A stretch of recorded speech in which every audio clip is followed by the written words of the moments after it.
আল্লাহর নবী মুসা আলাইহিস সালাতু ওয়াস সালাম আল্লাহর কাছে দরখাস্ত করলেন, আল্লাহর কাছে আবেদন পেশ করলেন। তিনি আল্লাহর সঙ্গে সরাসরি কথোপকথন করতেন, সেজন্য কালিমুল্লাহ বলা হয় তাকে।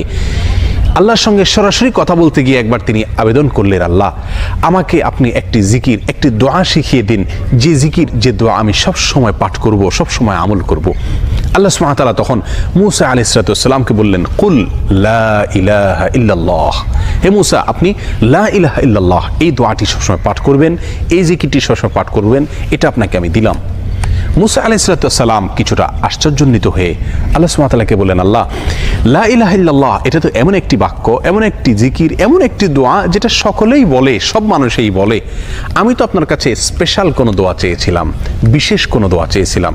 আল্লাহ সুবহানাহু ওয়া তাআলা তখন মুসা আলাইহিস সালাতু ওয়াস সালামকে বললেন, হে মুসা, যদি সপ্ত আসমান, সপ্ত জমিন এবং এই দুইয়ের মধ্যে যা কিছু আছে সব কিছুকে, আল্লাহর অস্তিত্ব ছাড়া বাকি সব কিছুকে যদি একটি পাল্লায় রাখা হয়, একটি হাতে রাখা হয়, আর লা ইলাহা ইল্লাল্লাহ এই বাক্যকে যদি অপর হাতে, অপর পাল্লায় রাখা হয়, তাহলে লা ইলাহা ইল্লাল্লাহর পাল্লা ভারী হবে।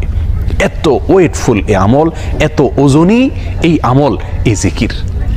অর্থাৎ আল্লাহ সুবহানাহু ওয়া তাআলা মুসা আলাইহিস সালাতু ওয়াস সালামকে যে বার্তা দিলেন সেটি হলো, লা ইলাহা ইল্লাল্লাহর চাইতে ওজনী, এর চাইতে ওয়েটফুল, এর চাইতে ভারী, এর চাইতে শ্রেষ্ঠ, এর চাইতে মর্যাদাপূর্ণ কোনো জিকির আল্লাহর জমিনে আর নাই।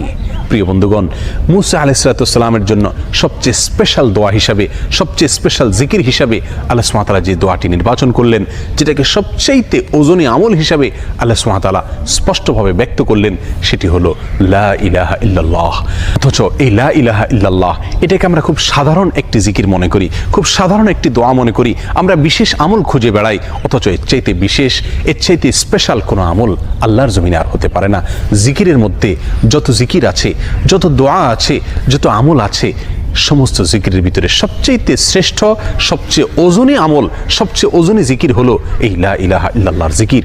মিজানের পাল্লায় কিয়ামতের দিন যখন আমার নেকামল মাপা হবে, তখন আমার নেকামলে শুধুমাত্র লা ইলাহা ইল্লাল্লাহ এর আধিক্য যদি থাকে, তাহলে ইনশাআল্লাহ আমার নেকামলে পাল্লা অনেক বেশি ভারী হবে। আসুন চলতে ফিরতে, উঠতে বসতে, অবসরে, কাজের ফাঁকে সব সময় মুখ থেকে, অন্তরের গভীর থেকে লা ইলাহা ইল্লাল্লাহ উচ্চারণ করতে থাকি। অন্তর পরিষ্কার হয়ে যাবে, অন্তরের ময়লা দূর হবে, অন্তরের পেরেশানি দূর হবে, অন্তরে আল্লাহ সুবহানাহু ওয়া তাআলার প্রতি আস্থা বাড়তে থাকবে, ঈমান বাড়তে থাকবে। এবং লা ইলাহা ইল্লাল্লাহ এই জিকির আমরা যত বেশি করব, তত বেশি সৃষ্টি জগতের অন্য সব কিছু আমাদের কাছে তুচ্ছ মনে হতে থাকবে। সব কিছুর হারানোর কষ্ট আমরা ভুলতে থাকবো। আল্লাহ সুবহানাহু ওয়া তাআলার কাছে আমরা খুব বেশি নৈকট্য অর্জন করতে পারবো।